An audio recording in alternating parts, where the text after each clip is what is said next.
Hi there, I'm Piers Thin. I'm the production director at McLaren Racing. I'm Dan Parry-Williams. I'm Director of Engineering Design in McLaren Automotive.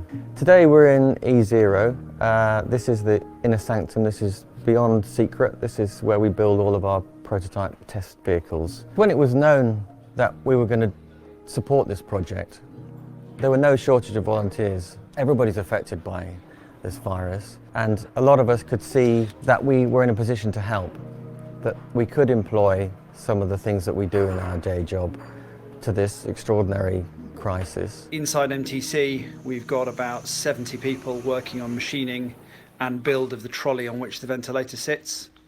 We're currently building trolleys that the ventilator sits on for the Ventilator Consortium. So that is the trolley that we are building.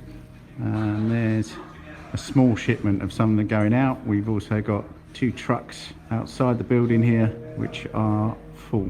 We're supporting 2 different projects here. One is through Penlon and the other Smiths. The Penlon device is a device that's used in intensive care unit, and the Smiths device is used by first responders, typically ambulance teams. The Smith device, which is the one that ambulance crews use, itself has a very complex production process. The production process itself is very rigorous and actually employs the use of up to 18 different scientific test boxes to validate all the different components inside that device.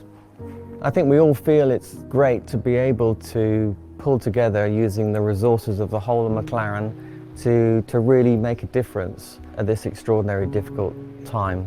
It's been a really interesting experience to change from Formula One work to supporting ventilators. It's not what we're used to.